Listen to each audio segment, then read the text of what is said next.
Yeah, so it's basically about 3D generation. So it's the first model that can do feed-forward text to 3D generation in under a minute. The basic idea is to first use a 2D diffusion model to generate multiple views of a 3D asset, and then use a feed-forward kind of NeRF reconstruction model to generate the 3D asset from the multiple view input. Welcome to Talking Papers, the podcast where we talk about papers and let the papers do the talking. We host early career academics and PhD students to share their cutting-edge research in computer vision, machine learning, and everything in between. I'm your host, Itzik Ben Shabbat, a researcher by day and podcaster by night. Let's get started. Hello and welcome to Talking Papers, a podcast where we talk about papers and let the papers do the talking. Today we will be talking about the paper Instant3D, Fast Text to 3D with Sparse-View generation and large reconstruction model. This paper was accepted to ICLR 2024, and I am happy to host the first author of the paper, Jiahao Li. Hello and welcome to the podcast. Can you introduce yourself? Yes, hi, Itzik. Thanks for having me. So my name is Jiahao, and I'm a fourth-year PhD student at TTIC, which is a research institute on the campus of the University of Chicago. So my main research area is generative models and 3D computer vision. And in the past summer, I did an internship at Adobe, mentored by SciB, and we worked on some 3D generation stuff, and we had a paper about feed-forward 3D generation on ICLR this year. Wow, it always amazes me how these internships can become like these great projects and paper that make it out to the world. Exactly. They have abundant resources. Yeah. Yeah. So tell me, who are the co-authors of the paper? Yeah, co-authors are mainly people from Adobe. Hao Tan and Kai Zhang, Zexiang, Fu Jun, they're all and SciB, they're all full-time workers. And there are two other interns that also contribute to the paper, Ying Hao and Yi Cong. Yi Cong has actually become a full-time employee at Adobe this year.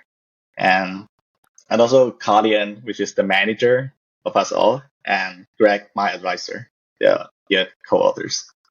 Yeah, quite a list of co-authors. I actually know Itsong, and he was here on the podcast when he was still doing his PhD at the Australian National Institute. That's where I know him from. Yeah, I spent some time there as well. Okay, but let's talk about the paper now. I'm super excited to get started. So in a TLDR kind of format, what is this paper about? Yeah, so it's mainly about text to 3D generation. So previously, text to 3D generation are heavily based on test time optimization.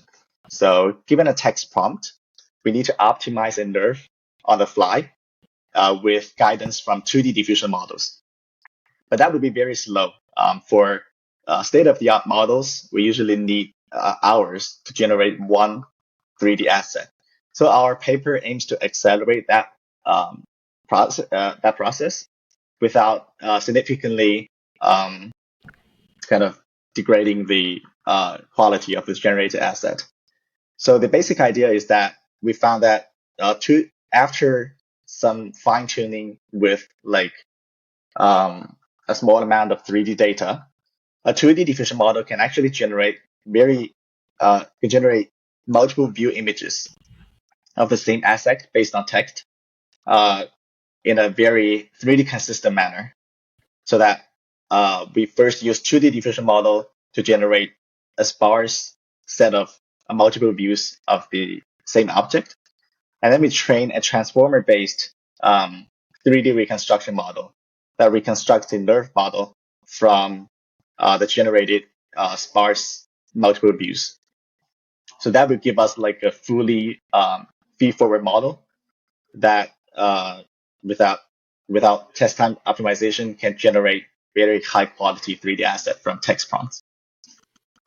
This is so cool. Doing this in I think it's around 20 seconds per shape, like compared to what was previously state of the art, which is like, I don't know, 10 hours or even 1 hour. That's a huge boost in speed. And I can't wait to dive deep into how you guys did it and how you kind of curated the data and how you trained everything. But before we do that, let's kind of spend some time talking a little bit about the problem and like to people that don't know this space. So what are the challenges in this domain? So what makes this problem interesting and difficult to solve? Yes. So text to 3D generation by definition is like given a text prompt, we generate a 3D asset in some format like meshes or NeRFs, neural radiance views. So the main challenge is data. So we now see this like success of 2D diffusion models that can generate like high quality, realistic images. They rely on training on a large amount of 2D data, and 2D images are like very easy to obtain from the internet. But 3D data is very difficult to get because it usually requires like heavy human labor to manually construct these like 3D geometries and add textures. So we cannot use the same technique as 2D generative models to just apply it to 3D generation. So in 2023, I guess. So there's this paper from Google called Diffusion. It basically utilizes a 2D diffusion model to kind of distill the information of a 2D diffusion model into a 3D representation, which is a NeRF. So that process can kind of uses the semantic kind of generation capability of a pre-trained 2D diffusion model, but still generate 3D asset. So that's like the uses an optimization procedure in their method. So it takes like hours on maybe multiple GPUs to generate one shape from text. And another main challenge is called the Janus problem, because we're not training a model to generate 3D assets. We're just distilling 2D information into a 3D representation. Usually the end 3D result, will not look like a normal shape, but it will look like a shape that have multiple like faces stitched together to maximize the kind of the distillation objective. And it looks good to the model. It has like low loss, but it does not look good to humans. Yeah, we can see a lot of these kind of examples, maybe in our paper or in the Diffusion paper. So these are the main challenges. These are the two main challenges: the data scarcity and the Janus problem, I guess. Yeah, I think it's really interesting that one of the challenges that keeps repeating itself with every paper that came out in 3D is that we just don't have the same amount of data in 3D that we do in 2D or by far text, right? Yeah. And here in this case, we're actually trying to generate an image, right? Sorry, not an image, a 3D shape, right? So you get a text prompt and you're trying to create this 3D shape. You're going to need a lot of data to train that from scratch, and we just don't have that. So you kind of have to find creative solutions like you guys did to cope with that. But okay, so we got the challenges covered pretty well. But what are the main contributions of this paper then? I guess the main insight from the paper is that we discover that with by fine-tuning a pre-trained 2D diffusion model with a relatively small amount of 3D data, which is around 10K in our paper, we can use it to generate a sparse set of views of the same 3D object. And these views are actually very 3D consistent. And I think this is surprising because the 2D diffusion model is trained in a completely 3D agnostic way. So, and there is no internal structure of the 2D diffusion model to kind of enforce 3D consistency. And previously, there was a paper called 0123 that showcases the ability of the 2D diffusion model to generate multiple views with a condition on one single view. But the results are not strictly 3D consistent. They basically need to use techniques from like diffusion or SJC, our previous paper, to kind of still do optimization on the 3D representation to enforce the 3D consistency. But in our paper, we find that we can fine-tune it to directly generate very 3D consistent multiple views. And so we can also use a feed-forward 3D reconstruction model to directly reconstruct a 3D asset from the set of views, the set of generated views. If these views are not 3D consistent, we cannot do that. We need to do optimization to eliminate those inconsistencies. But now we have this almost perfectly consistent input images. We can train this like Sparse-View 3D reconstruction model to do a feed-forward reconstruction. So these two parts, the view generation part and the feed-forward 3D reconstruction part, forms the entire pipeline of a model and makes it completely feed-forward, so we can generate things like in under 20 seconds. Wow, yeah, I find it fascinating, I have to say. Like, when I first read the paper, I was thinking exactly what you just said. Like, the 2D image generation part is not in any way supervised by the 3D part, right? And you still manage to produce these very consistent multi-view, like very sparse multi-view observations that basically allow you to create these 3D objects. And I can't wait to dive more into the details of that. But before we do, let's talk a little bit about related work, right? So if someone is just starting out their PhD, they're super excited about generative models for 3D asset generation, and they want to start somewhere, they come to read your paper, and what would you recommend them to read in order to understand things better and get like this in-depth comprehension of the field? Yeah, I think there are three main categories of method in 3D generation before this work. So the first category is not text to 3D, but just 3D generation. Is usually trains on like a smaller data set like ShapeNet, which has like less than 100 categories of objects. And I don't have particular recommendation for those papers because it's not text to 3D. It's not directly related to our paper. But for text to 3D, there are two main categories. One is mainly done by OpenAI, which consists of I don't remember the previous model, but the latest model is called ShapeE. It basically kind of trains a 3D diffusion model on a large amount of 3D data. And there's this like famous data set called Observers. I'm not sure if they use this data set in their model, but internally they have another very big data set.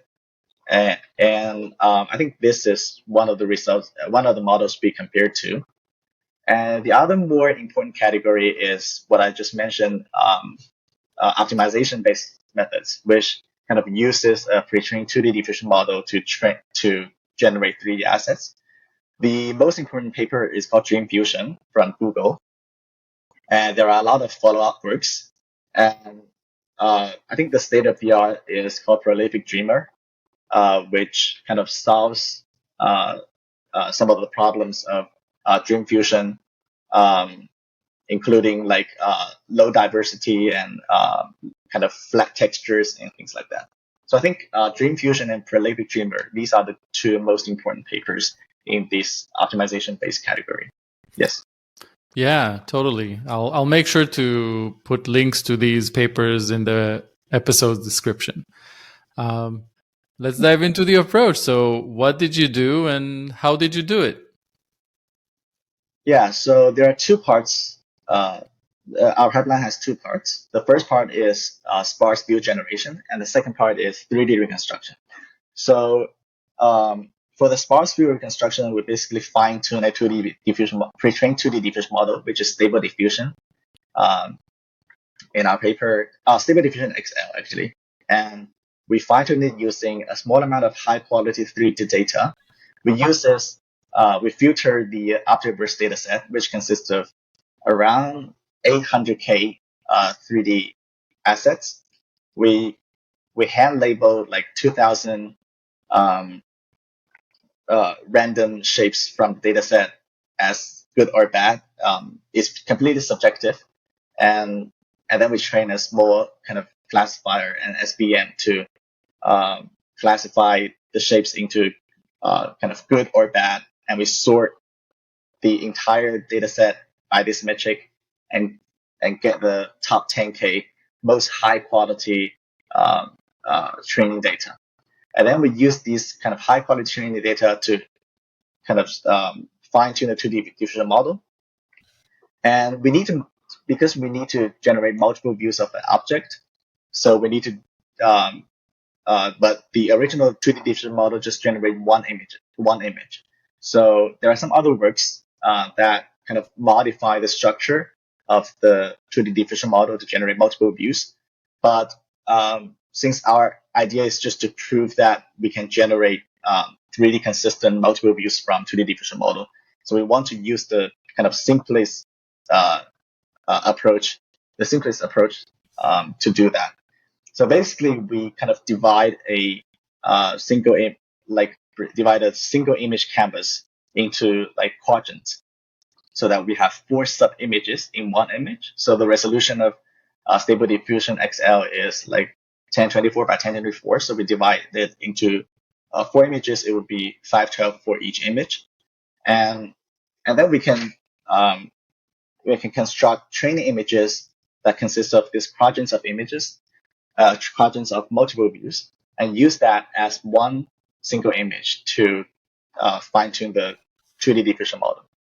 So that's like the simplest approach we can think of, and it does not require any kind of change to the network architecture, and we don't need to change the kind of training procedure. We just use the same kind of fine-tuning procedure for diffusion models as those like 2D fine-tuning for 2D images.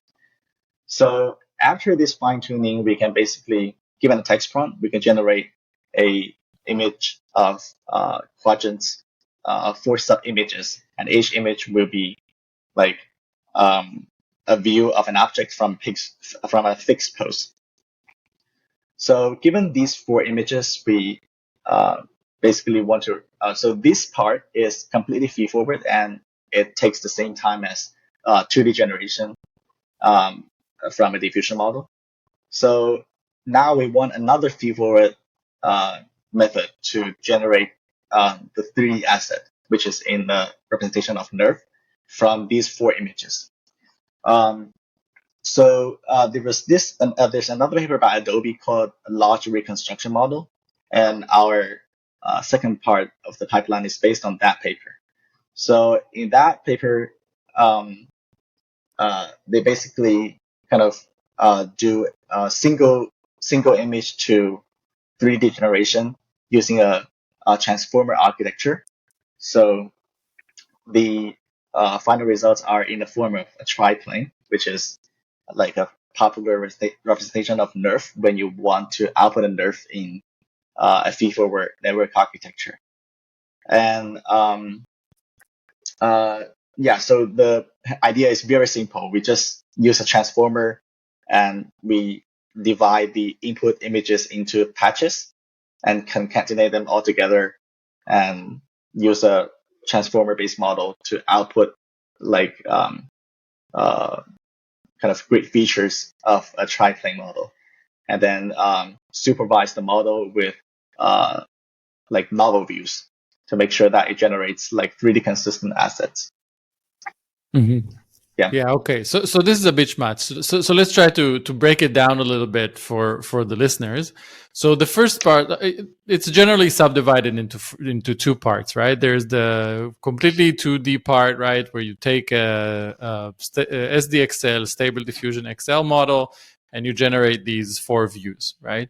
Then you and the 4 views are generated in one go, right? It's 4 quadrant 4 quadrants. You generate them through the stable diffusion pipeline. Then you take each one of these quadrants, you feed that into another network that kind of encodes that into this vector that you're going to then use to, like in a cross attention kind of mechanism, to kind of condition the generation of the 3D object. Is that correct? What I just said? Or Yes. right. So once you have this vector, you now can like generate this 3-plane representation that you can create the NeRF out of, and you train that using. Oh well, we haven't talked about how you train that, right? So what do you optimize for? What's the loss? Yes. So assume that we have a bunch of 3D data. So for each 3D shape, we can render a bunch of different views. And during training, because our end goal is to generate tripling from 4 input images, so for each shape during training, we randomly select 4 render images, and we feed that render images into the transport architecture and get a triplane, and then we randomly pick another image, another render image from the same for the same shape, but different from the input views. And then we kind of apply supervision on to force the rendering from the triplane to be basically the same as the ground truth view. So it's this kind of a reconstruction loss, right? You compute the difference between the generated image and the original ground truth image that you can basically generate from the original shape. Yes. So it's a completely deterministic model. And the probabilistic generation part is completely determined by the 2D diffusion part. Mm-hmm. Yeah, and we should maybe talk a little bit about that, because you use this kind of a cool initialization there to, like you're not starting from random noise as is accustomed in most diffusion models. You're doing like this blob, kind of Gaussian distribution kind of noise. Can you talk a little bit about that? Yes. So basically, if because we're fine tuning an existing 2D diffusion model, and the original model basically generate one single 2D image. So the kind of most common layout is that there's this one single object at the center, and there is some background. And we now want to fine tune it to generate images of quadrants. And we also want the background to be white so that we can eliminate the effect of the background when we're doing 3D reconstruction. And also, when we fine tune the model, we want to kind of preserve the semantic capability of the original model. We don't want to destroy the weights too much so that it loses its understanding of text prompts. And so we can't fine tune too hard.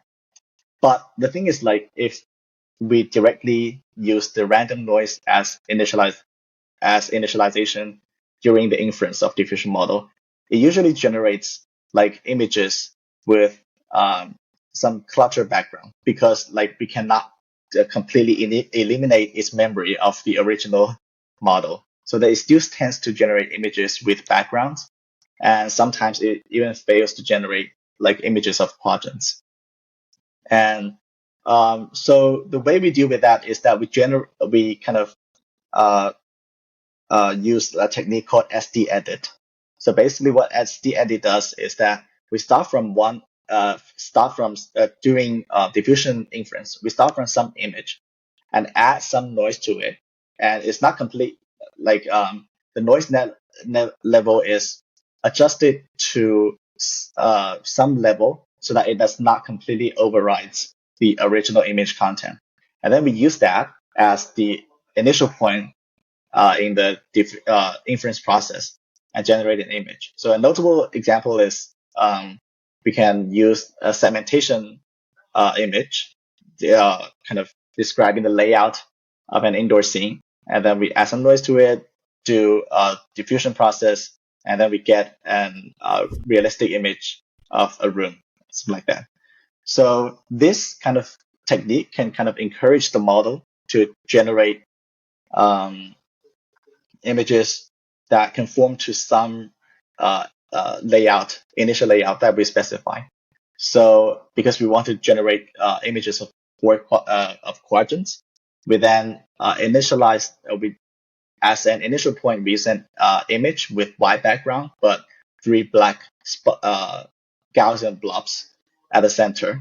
So this will, and then we add some noise to it and do the usual diffusion process. This will give a bias to the kind of the inference algorithm that we want to generate something that have 4 objects in the image, and they should have white background. Yes.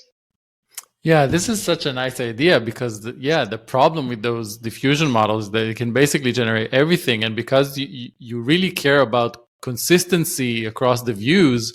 So if you now get a background, even if you get the quadrant, which is a problem on its own, if you get a background, there's nothing that kind of guarantees that it's going to be consistent across the views and may just cause random problems. So this solution, it was really nice to see how that works. So we have the quadrants, we feed that into the network, we get the vector, we feed that to the cross attention model, we get the tree plane representation, get the NeRF from that, train that using a reconstruction kind of loss, and there we have it. It all works perfectly.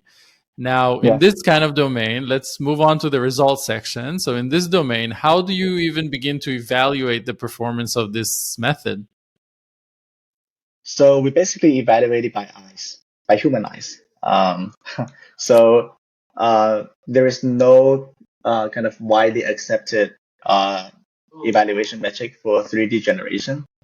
It is a hard problem, and we use clip scores in our paper, which basically evaluates the clip similarity between render views from the generated 3D asset and the text prompt. So this can evaluate the kind of the semantic consistency of the generated 3D asset and the text prompt, but it does not give any information about the quality of the 3D asset. So an example is the Janus problem, where we have multiple faces, that kind of multiple forward faces of an object stitched together to form a 3D model. But it usually has like very high clip scores because viewing from different angles, you always see like the face of a squirrel or the face of a human or something like that. But as a 3D asset, it's basically when we look at it in a turntable video, it's basically unacceptable. So I don't think I think there are some new papers that try to do 3D evaluation, but I haven't read them yet. So basically what we do is just generate a large amount of results and let the readers to decide which one is good or bad. In the supplementary material of the ICLR submission, which is on open review, so everyone can have access to that. We generate around I think it's around 200 or 300 or 400 hundreds of examples for our method, and also the other popular methods like Dream Fusion and Prolific Dreamer and Shape-E. And we kind of put all these results, the renderings of all these results in the supplementary material so that people can look at it and judge which one is better. Yeah. Yeah, in this competitive field that we're in, right, there's always the question, was it cherry picked or wasn't it cherry picked? And I think this is a great example where you said, okay, there's no doubt this is not cherry picked. Here's 200 examples. You decide. Exactly. Yeah. Yeah, this is great.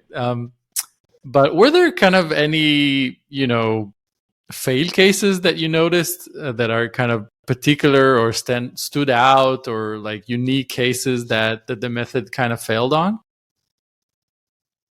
Yes. So there are some I would not call failure cases, but it sometimes generates poor quality results. And so in our final model, like the results are usually very good. But in our early experiments, when we do not do the data curation, for example, we use the entire object-based dataset to fine-tune the model, it usually generates flat textures because there are a lot of bad kind of a lot of data in an object-based dataset with very flat texture or even no texture and or very simple geometry. So if we fine tune the 2D diffusion model with this kind of data, it will quickly adapt to that domain and try to generate flat texture or simple geometry, like a cartoonish.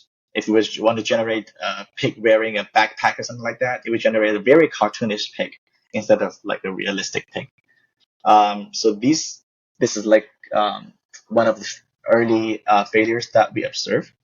And we actually do not observe a lot of kind of failures in 3D consistency, which is very surprising because we generate multiple views using a complete like the diffusion model, which is completely 2D. But yeah, when it fails, it usually generates kind of shapes that are consistent, 3D consistent, but they're not very consistent with a text, or they're kind of have like very flat textures or geometry. So after we do the data curation, this problem is alleviated, but it still exists to some point, to some extent. Yeah. Yeah, it's really interesting how strong the data that you use is on these kind of problems, right? So if you, Yeah. in this case, like usually it's like, oh, throw as much data as you can at the problem, it's going to solve everything. But in this case, it's actually a bit surprising that it's not about the quantity of the data, it's also about the quality of the data. And the fact that you did this curation kind of is one of the things that made it work as good as it did. Yeah, exactly. Did you have any unexpected results or findings, something that you kind of weren't expecting and popped up in the results? Well, in our internal demo, it actually looks surprisingly good. So I think that's a surprise that we can generate 3D assets in such a short time. But the most surprising finding is what I've just mentioned, like because like the two parts of our model are trained completely separately. So for the second part, which is the 3D reconstruction part, we use kind of renderings from ground truth 3D asset. So when we train the second part of the model, it has no knowledge about the multiple views generated by 2D diffusion model that it will see in the test time. So these two parts are completely disconnected. And we actually do no data augmentation for the second part, which is the 3D reconstruction part. So it surprises me that so like because we don't do data augmentation, all the input views during training are always perfectly consistent because we're using ground truth 3D data, and what we expect is that if the input images have even the slightest 3D inconsistency, it will kind of generate some kind of 3D artifact like floaters, which is very common in NeRFs. But we actually don't see a lot of these kind of artifacts, and that means the images generated by the 2D diffusion model are actually very 3D consistent. This is actually the most surprising part to me. Yeah. Yeah, I agree. I have to say, it was really surprising to me as well. And one of the things that I thought when I was reading the paper is, wait, like this is not trained in one go. Like this is trained separately. Have you experimented with training it like all together, or is it like too big? No, we did not experiment with that because this already worked pretty well. And yeah, and because the how to say, because for the first part we're actually fine tuning an existing model, so we don't want to like Mhm. train it too hard to make it lose the original capability. And for the second part, it actually needs like a large amount of 3D data, and it takes a long time to train. We use like more than 100 A100 GPUs and train for a week or something. So Wow. they're actually a little bit incompatible during training. So doing it separately is like the easiest way to make it work, I guess. Yeah, yeah, totally understandable. 100 GPUs is not something that everybody has in their, under their desk and they can can experiment. But the Exactly. reason I was asking is one of the points that you kind of touched on in the beginning, where you said that you start off with something that's totally 2D and has no 3D in it or like baked into it in any way. That I was thinking, well, maybe if you train it all together, then the 3D part is going to kind of back propagate into the 2D part and then they can inform each other. But yeah, this is just me thinking of future research problems. Yeah. Actually, I want to mention there's another paper from Adobe, which was done by another intern. Um, we're interns in the same period. The name of the paper is called DMV3D. So the idea is that we still use this kind of transformer based model, but we kind of modify the architecture to make it a 3D diffusion model, and then directly generate 3D assets that are guaranteed to be 3D consistent. But the problem in that is that because we want to incorporate this 3D structure, this kind of 3D constraint into the model, we cannot use the pre-trained 2D diffusion models out there. So there's this trade-off, like how do we, the main problem is how do we enforce or kind of, maybe not enforce, but how do we make it like, make the model really 3D aware, instead of just like sparse set of, a set of sparse views, but how to make it the model really 3D aware, but we can still use the capability of a pre-trained 2D diffusion model. I think that's the key to the success of this kind of approach, and we don't have a very good idea about it yet. Yeah, yeah. This touches back on all the challenges that we talk about in the introduction section, right? Like in 2D, you have the benefit of tons of data, everything labeled. You can train it. You have great backbones, amazing. In 3D, you don't have that, but in essence, the world is 3D, right? Every 2D example was originally, well, most of them at least, was originally either something 3D in the world or something synthesized in some computer somewhere. And it makes so much sense to have these kind of multimodal kind of approaches that find a good way to fuse between those two worlds that should live together. But yeah, Yeah. future work, which is a great bridge to the next part of the podcast, right? Conclusion and future work section. So, how do you see the impact of the paper going forward, and have there been any interesting paper that followed it? Yeah. Um, I personally haven't seen any paper that directly extends the or is based on our paper. I think one of the reasons is that like we don't open, we don't release the code or the model of a paper because of some like fear of the company that that we have some like copyright issues or something like that. So it makes people difficult to kind of replicate. But because we're using the second part of model is based on another paper called large reconstruction model, there is like an open source implementation of that model, and that's released like maybe 1 week or 2 weeks ago. And there are some follow-up works to the LRI paper, which, for example, uses um, uh, uh, which is doing single image to 3D reconstruction, and I think they basically swap the triplane for Gaussian splatting, which is a very hot thing right now. And Yeah. I don't remember exactly what the name of the paper is, but I think it's a hybrid of triplanes and um, Gaussian splatting. Because the difficulty of directly outputting Gaussian splatting is that the Gaussian splatting is basically unordered points, so they're kind of permutation invariant, and that's like a difficult thing to output directly from a feed-forward network. Yeah, I think there is follow-up works to the kind of the second part of the model, and we can kind of always uh, swap swap in different models for the second part because these two parts are completely separate.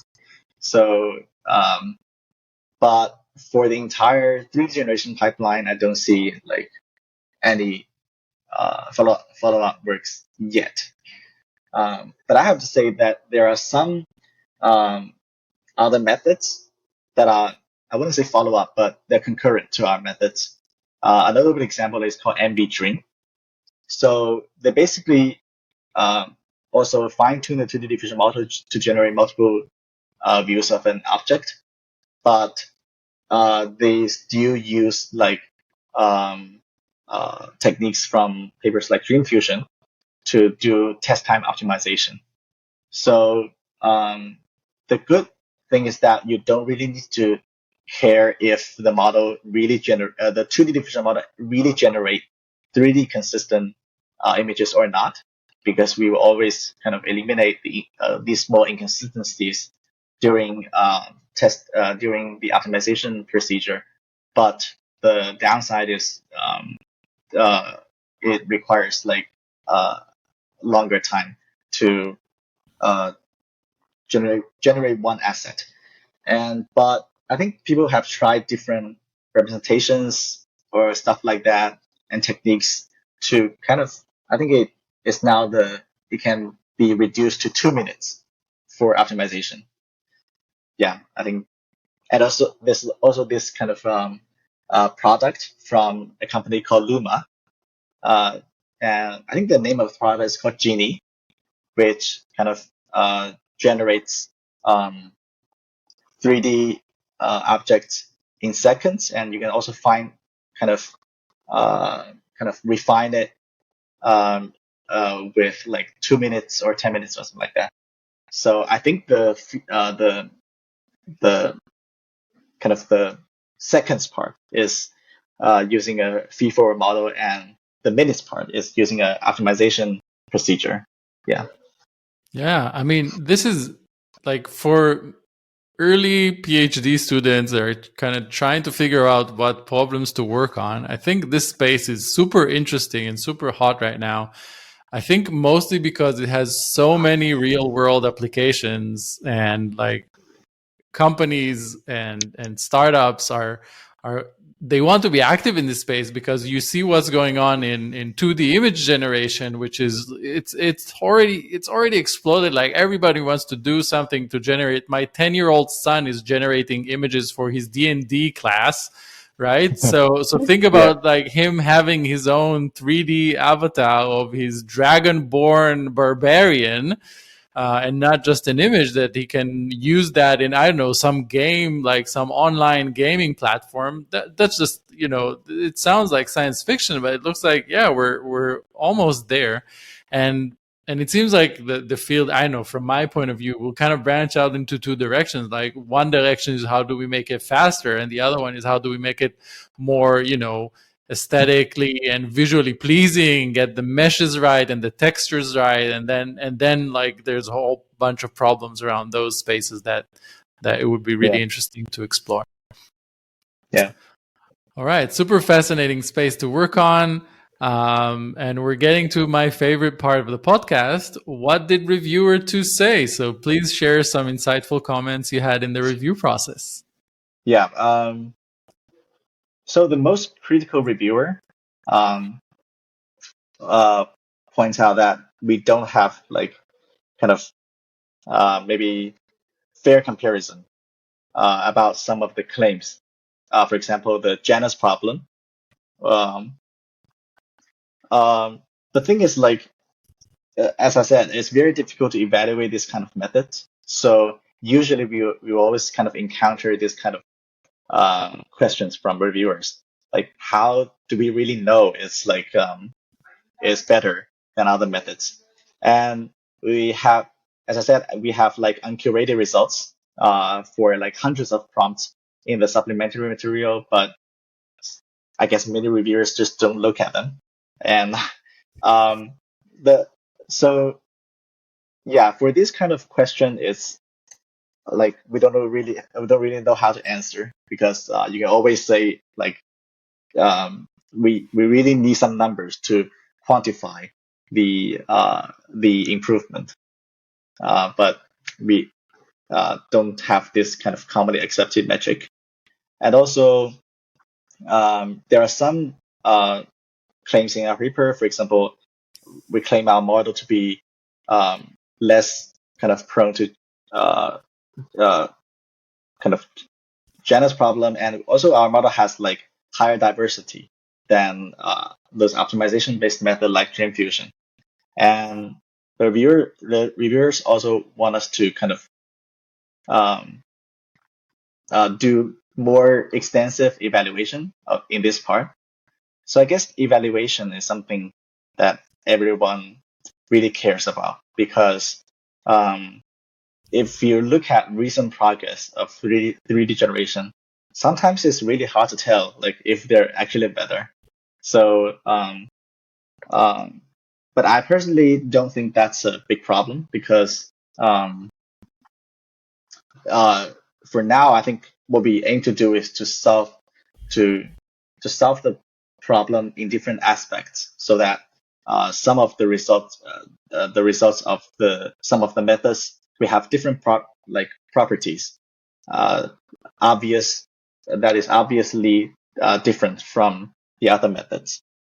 So yeah, I think the other comments by the reviewers are mostly encouraging, I guess. Oh, Yeah. I think there's one thing that is mentioned by reviewer is the resolution problem, because we divide the single image canvas into quadrants. So inevitably we have the resolution of the generated views. So because our aim is to show that this kind of feed-forward pipeline can work, so we don't pay particular attention to the resolution of the generated views. But there are some other works like MBDream I have mentioned that kind of generate multiple views of the same object in full resolution. Mm-hmm. And that can be, if that is fine-tuned well, so that it generates like really 3D consistent images, it can be directly swapped into a pipeline to have like a higher resolution texture, for example. Yes.